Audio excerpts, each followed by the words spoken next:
जमा साहब की लिखी किताबों से अपनी जान छुड़ाने के लिए फिरका अहले हदीस के उलमा व जोहला ने बहुत ऊट पटांग बहाने बनाए, अवाम को धोखा भी दिया, मगर फिर भी वहीदुज्जमा से अपनी जान छुड़ाने में नाकाम रहे। आज हम आपके सामने अहले हदीस फिरका के अबू ज़ैद ज़मीर की एक ऐसी ही नाकाम कोशिश दिखाना चाहते हैं। आइए देखते हैं इनकी पहली कोशिश। सवाल है कि मौलाना वहीदुज्जमा साहब ये कौन हैं और इनको ही अहले हदीसों के खिलाफ क्यों इस्तेमाल करते हैं। मौलाना वहीदुज्जमा पहले शिया थे और उसके बाद हनफी बने, उसके बाद अहले हदीस बने, तो बहुत सारे पुल क्रॉस करके स्टेशन लेके वो अहले हदीस बने। अबू ज़ैद ज़मीर ने अपने वीडियो में कहा कि वहीदुज्जमा पहले शिया थे, फिर हनफी और आखिर में अहले हदीस हुए। अबू ज़ैद ज़मीर ने वहीदुज्जमा को पहले शिया फिर हनफी इसलिए बताया कि वहीदुज्जमा ने अपनी किताबों में सहाबा को जो बुरा भला कहा है वो शियों के खाते में डाल सके और अहले हदीस फिरका के ऊट पटांग फिकही मसलों को हनफियों के सर मूंड सके। और चूंकि सवाल पूछने वाला शायद वहीदुज्जमा की पूरी हिस्ट्री से वाकिफ नहीं था, इसलिए अबू ज़ैद ज़मीर ने इस सवाल करने वाले को ये जवाब पकड़ा दिया। पहली वीडियो की सीक्वेंस ऑर्डर एक बार फिर गौर से सुने और उसे याद रखें कि वहीदुज्जमा पहले शिया थे, फिर हनफी और आखिर में अहले हदीस हुए। अब आइए अबू ज़ैद ज़मीर की दूसरी नाकाम कोशिश का हाल देखते हैं। अज़मत सहाबा कॉन्फ्रेंस के प्रोग्राम में स्टेज पर क्वेश्चन आंसर सेशन में की वहीदुज्जमा के मसलक के ताल्लुक से सवाल का जवाब देते वक्त अबू ज़ैद ज़मीर क्या कहते हैं, जरा गौर से सुने। और वहीदुज्जमा पहले क्या थे? पहले वो देवबंदी थे, पहले वो हनफी थे, हनफी बनने के बाद में फिर वो अहले हदीस बने और बाद में कहा कि बाद में वो शिया हो गए। तो ऐसा सफर किसी का भी हो सकता है। तो आप सेकंड लेवल पे आप कह रहे हैं कि अहले हदीस से शिया हुए, ये भी तो आप देखिए कि वो हनफी से अहले हदीस हुए। तो पहले ही मरहले में आपके नजदीक को गुमराह हो गए, अब दूसरा मरहला देखने की क्या जरूरत है। वहीदुज्जमा हनफी थे, फिर अहले हदीस और आखिर में शिया हुए। देखा आपने किस तरह अबू ज़ैद ज़मीर ने पैंतरा बदलते हुए वहीदुज्जमा के मसलक की सीक्वेंस ऑर्डर तरतीब को बदल दिया।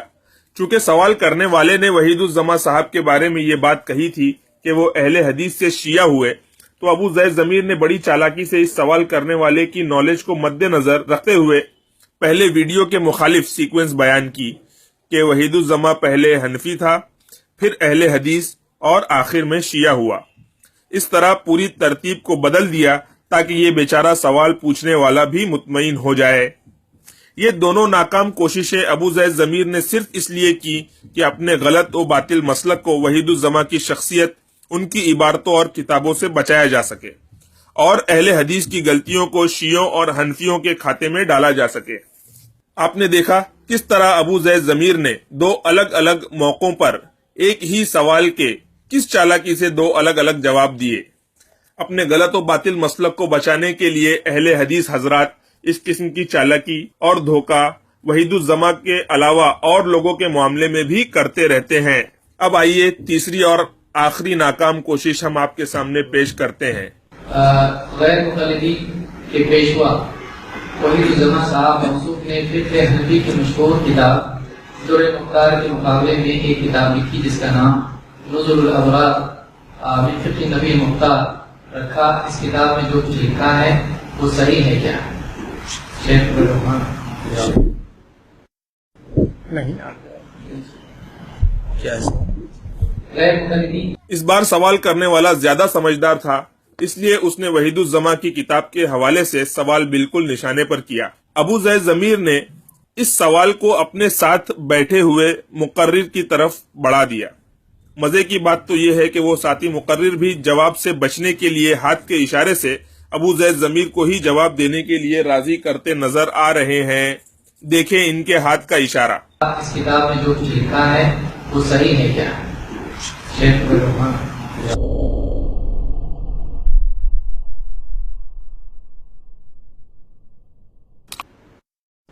नहीं क्या?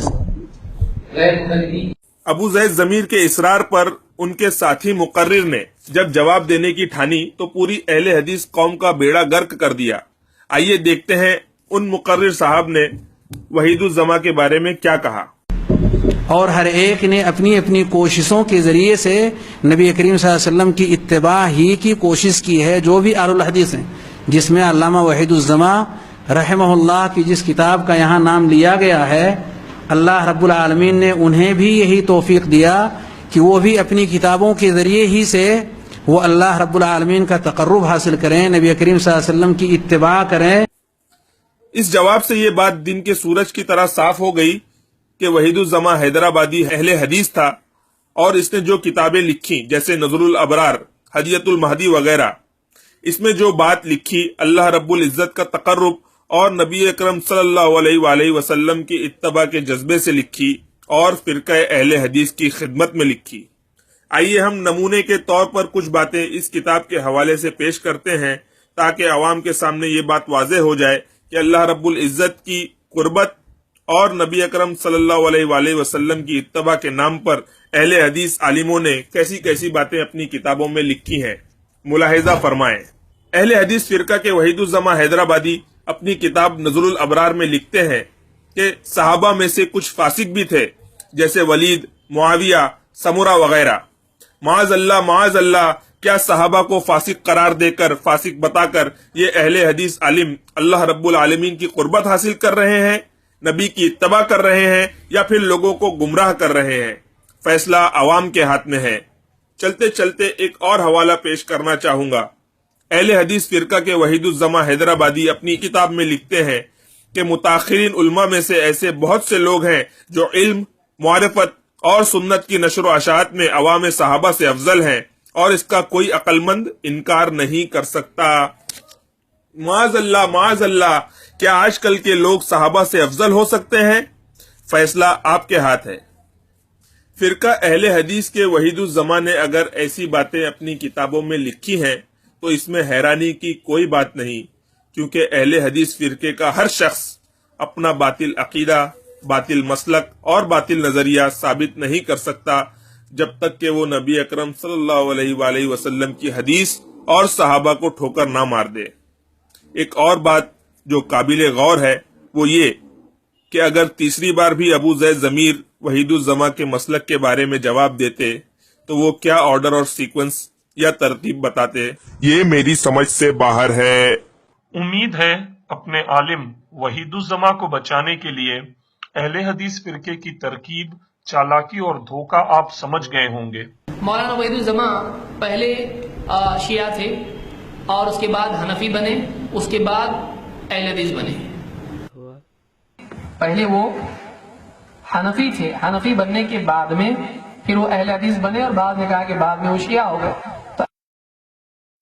اس سے آپ یہ بھی سمجھ گئے ہوں گے کہ یہ لوگ حدیث کے معاملے میں، قرآن کے معاملے میں اور سلف کو ماننے کے معاملے میں کتنا انصاف سے کام لیتے ہوں گے۔